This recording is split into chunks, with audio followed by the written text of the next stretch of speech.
You are now listening to the Insight Fantasy Sports Podcast. Ladies and gentlemen, we are back. I'm the horse. This is Insight NFL, and joining me today are the lovely gentlemen that have been carrying the NFL show on their backs, along with Maverick and Mullen. It is Secko and D-Fab. First of all, Secko, how you doing, mate?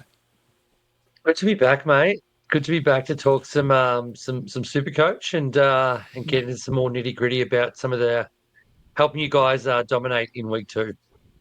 100%. And also joining me, look, we are recording of a night time, but D-Fab is just slowly sipping on a golden fish. Mm-hmm. We love a blackfin, mate. Mate, I'm sensational, and I got to say, I'm loving these dulcet tones when you're asking me how I'm going. It's a damn sight better than listen to Mav or Mullen talk to me, so I wouldn't mind making this a regular habit, mate. This is you know what they say about Maverick. You can polish a turd, but at the end of the day, it's still a turd. So it's still a turd. Anyway, we're gonna get into a special episode for you guys at home. So we do our wrap up on a Tuesday night or a Wednesday night for SuperCoach, but we also want to give you guys at home a bit of an understanding around vice captaincy and captaincy loops and players to keep an eye out for. So this episode's going to be a bit shorter, but it's definitely one that you're not going to want to miss. So before we start, do us a favor, like, subscribe, bell. We call it being the triple banger. But if you're listening to us on audio, give us that 5-star review. It helps us get out into the ears of those like-minded, banter-minded, fantasy-minded people. Boys, before we start, we've got our Unlimited League, and there's a few boys we want to give a shout-out to. There's 2 boys who finished inside the top 100 last week, Secko. Baselli's boys and Avalon Packers, coached by Brent and Jason, finishing up on a mammoth 5-5-5 each. Yeah, massive. Good for Brenny. He's very active in the Inside community, in the WhatsApps. He's in the Patreon. Legend bloke, did a great effort. To just, I think he's 61st overall, which is unbelievable.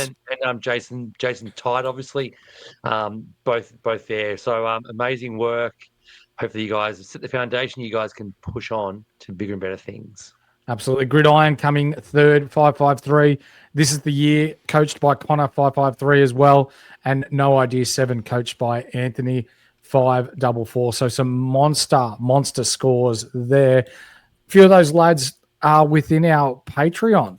So for those guys at home that don't know what a Patreon is, basically we've got a subscriber-based platform that for $5 a month, that's right, less than a cup of coffee a month, you get our experts on tap. They are there morning and night to answer all your questions. So the link is in the description below.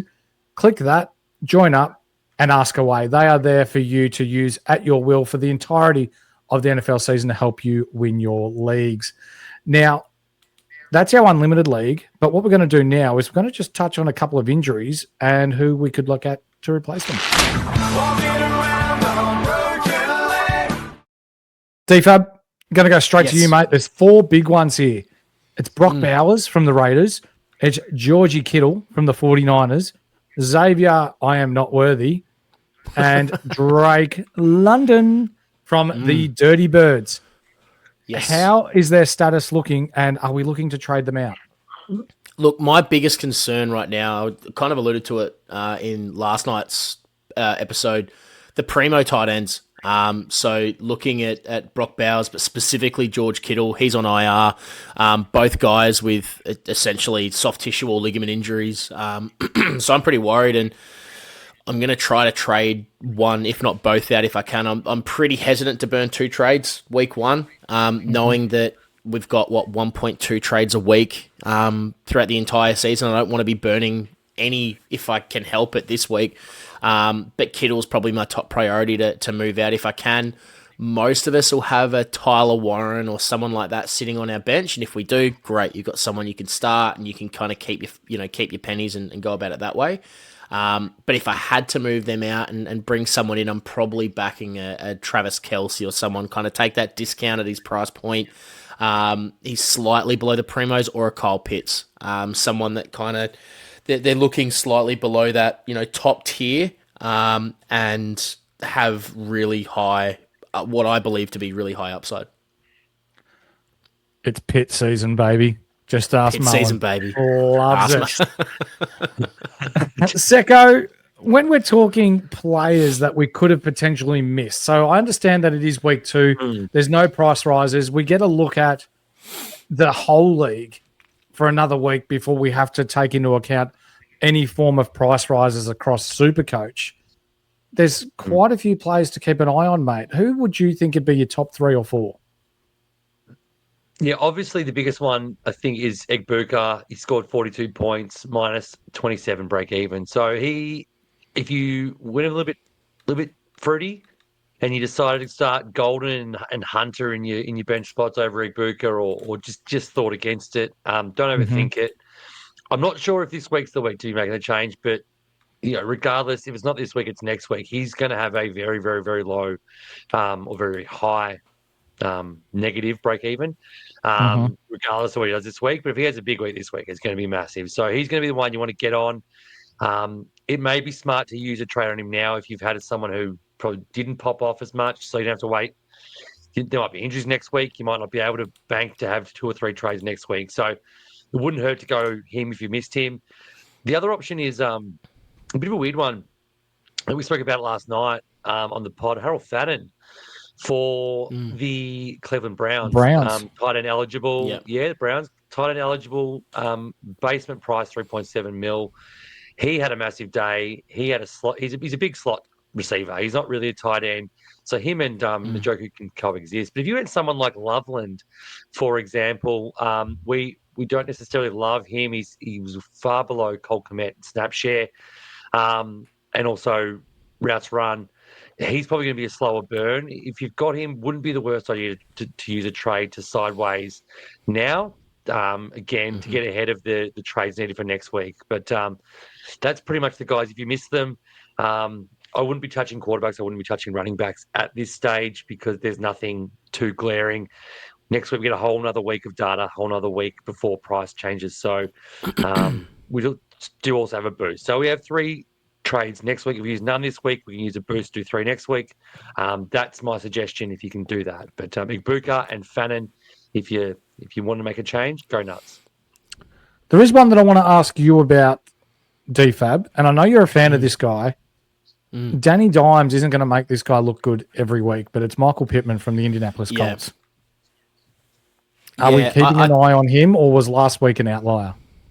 No, I don't think it was an outlier. I think he's going to be pretty consistent. I had him, for those that listened to my SuperCoach reveal, he was in my squad, so I'm pretty high on Pittman. He's shown that he can be a solid fantasy contributor in the past. He's been a top 12 wide receiver in traditional fantasy, so we know that the ceiling's there for him to be a solid SuperCoach contributor. He's not someone that I need to get in right now. Like, I know he's the wide receiver 8 in SuperCoach right now, so it's not someone that you need to have in your squad. Don't be trading someone out to bring him in, but he's definitely someone to watch, because if he can build a couple of solid, consistent scores, especially against teams like Denver and Tennessee that, are actually halfway decent defensively, then that really bodes well for him becoming someone that you throw in the same circle as a Jefferson or a London in terms of how he's scoring. 100%. 100%. Now, we got together, the boys, and we're like, we're going to put together a VCNC article for you guys at home that are watching on YouTube, Twitter, wherever it might be, or X, they call it these days. Sorry, I'm a boomer.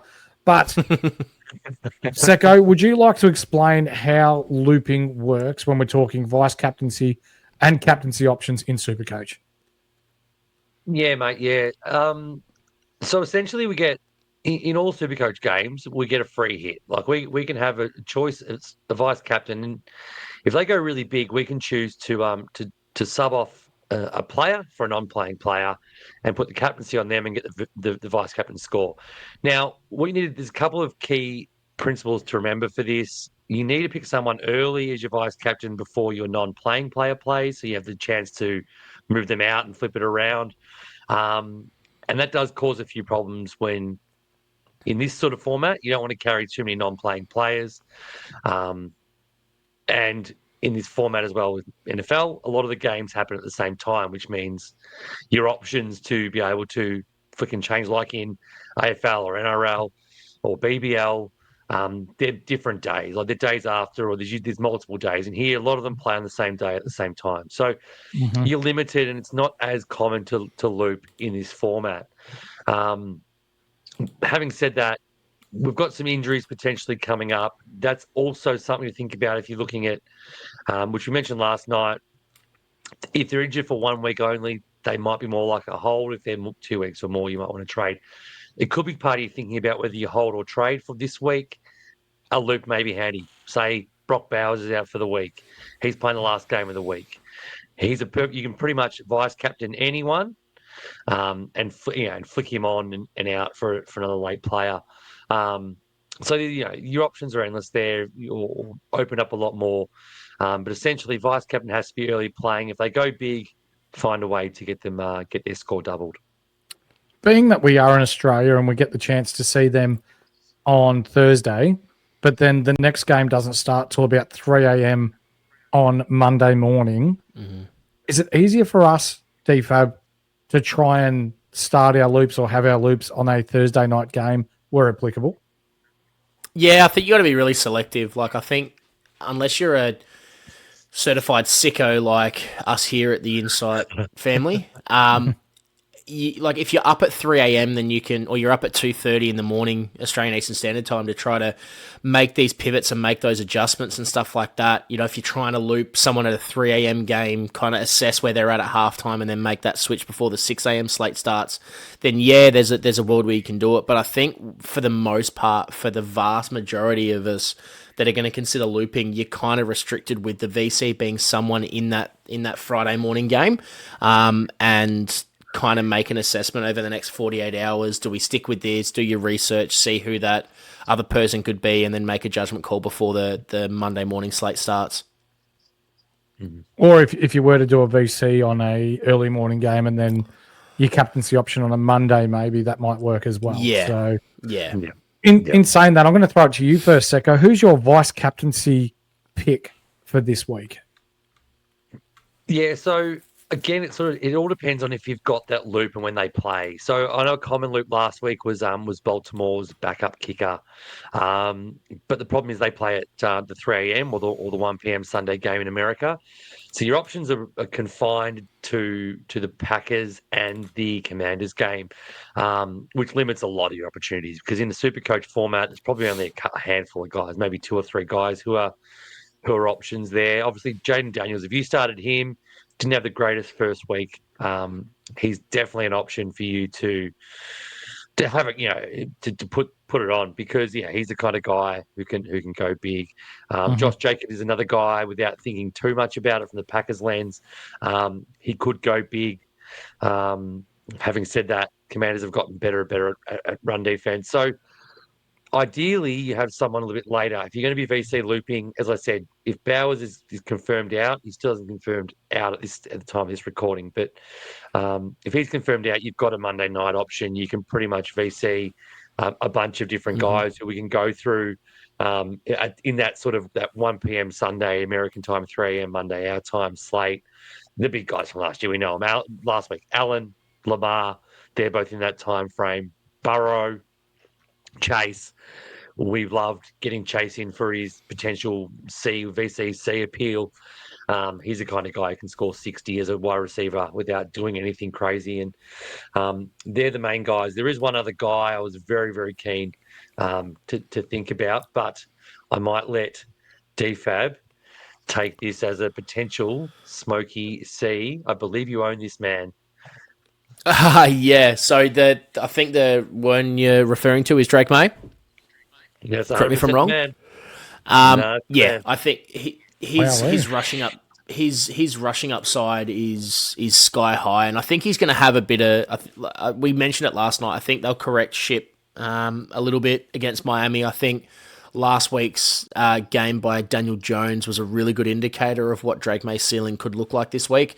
Kind of have similar skill sets, actually. They're relatively conservative passers, but happy to break outside the pocket and have that touchdown upside, which we know 12 points for every rushing touchdown that's the money for QBs at the moment. So if you if you've got those steel underpants, you can throw that on Drake May and see how that goes. Because there's a world where we always knew they had an iffy first week, but I think that against Miami, knowing what Miami looked like to start, he's someone that you're definitely starting, but you could feel okay having the VC armband on. I love it. So VC or C for Drake May? It'd be a C, wouldn't it, for you? Yeah, honestly, I'd be happy with it. It's a chance, yeah. And it's purely because, and D-Fab hit the nail, it's the Daniel Jones created the template. Drake May is worlds better than Daniel Jones, and no disrespect there, but it's very similar skill sets, but he just does it better. And I think Miami are on the brink of complete implosion. Drake May, you reckon they're that far gone already? I think there's a chance that they are like literally just blow the whole thing up and start. It feels like they're close to blowing up, doesn't it? Wow. It's okay. weird. We always preach don't overreact, and 1 week, it's week one. There's lots. It just looks like it. It just looks all the bad vibes, and it's been all the bad vibes since it's fucking 2 months ago. Really, let's be honest. Tyreek Hill's doing his crazy thing. McDaniel's is just dodging questions left, right, and center, which coaches do, but he's doing it in a real weird way. It's bad. So I just think Drake May is that guy who you can sneaky if you've got a late C option or loop option. Ko is a kicker from Tampa Bay. They play Monday night. If you started him as a loop, he's a great option to play late. You can do the VC on Drake May and still have some options later because they play at 3 a.m. as well, I'm pretty sure. But yeah, so, I mean, if you had the luxury of VCing Drake May at the 3 a.m. slot, that's great. He's a real ceiling play for me. Otherwise, I understand you want to be a bit more conservative with your Josh Allen or Lamar Jackson because, I think they're both going to go big as well. Anyone else you want to share that while we're here, D-Fab, or are you happy with those options? Nah, pretty happy. I think that's just a really important caveat to that advice with what Secko kind of finished with there. As much as we like Drake May and stuff like that, I personally probably I see the ceiling for it, but I'm probably not choosing him for my C over Josh Allen versus the Jets or a Lamar versus Cleveland. Like if you wanted to kind of have a point of difference and you're gunning for that number one spot overall, then hell yeah, give it a crack. But I feel like if you're thinking season long, you're probably better going safe, sticking with what I think the vast majority of people are going to look at doing, and stick with those bigger, more primo names because the floor is much, much safer. There is a world where Drake May kind of shits the bed, throws a couple of picks, and gets in his own head. He's a second-year QB. These things happen. Yeah. For sure. So as well as, I guess, your captaincy and vice captaincy options, Secko, your advice would be don't chase points and don't burn trades early? Yeah, 100%. It's in SuperCoach games, week one, the week after week one is the 1 week where you can just sit back and watch. Unless you're forced into something, just sit back and watch the next week. The amount of extra information you get from a second week is invaluable. You literally can dodge a lot of bullets. You can learn a lot more about all the players that you want right now. Zay Flowers is a prime example. I came back to him last night. I'll do it again now. Massively traded in player. I think he's number one traded in player at this point. Yes, he could do it again. Yes, he could be a 20-plus, point guy or 40-plus point guy, again. And that's great. If he is, lock him in, massive low break even, make your money, score you well, great. What happens if he has 3 catches for 18 yards? That's right. You bought him in, you've got no score from him. His break even's, 10 instead of being minus 20. And you really haven't gained anything out of it, right? You've gone a week early, yes, but you probably, if you traded Nico Collins, Jamar Chase, who else went crap? Someone in that bracket. If you're trading these guys to Zay Flowers, yes, it's opening up a bit of cash, but it's not doing a lot for your team, right? Necessarily, and it might, but there's a fair chance that Jamar Chase will outscore Zay Flowers this week in a vacuum, right? I think everyone would agree. It's pretty high probability. So hold tight. You don't get a price rise till after the week after, not next week, the week after. So you can make your changes before that happens and do it with confidence, knowing you've got double the data you have right now on all these situations, injuries, quarterbacks, situations, and everything. So that's For a big sure. one. Ladies and gentlemen, if you want this sort of information and more on tap, it's all within our Patreon for less than a cup of coffee per month. The link is in the description below. Click that, join up. You get these guys and much, much more. Your captaincy, your trade targets, your waiver wire pickups, general chatter during games, after games, before games, and even midweek. If you want to know about certain players, about certain teams, these guys are all over it like a bad rash. Ladies and gentlemen, that's going to do us for today. Like, subscribe, bell if you haven't yet. Hit that thumbs up. It helps get us out into the algorithm that is NFL or fantasy football here on YouTube. But if you are listening to us on audio, it's that 5-star review that gets us out to those that love a bit of banter with their NFL fantasy knowledge. On the horse, Secko's sandwiched in between myself and D-Fab. We will catch you on Thursday chatting more NFL football. We'll see you then.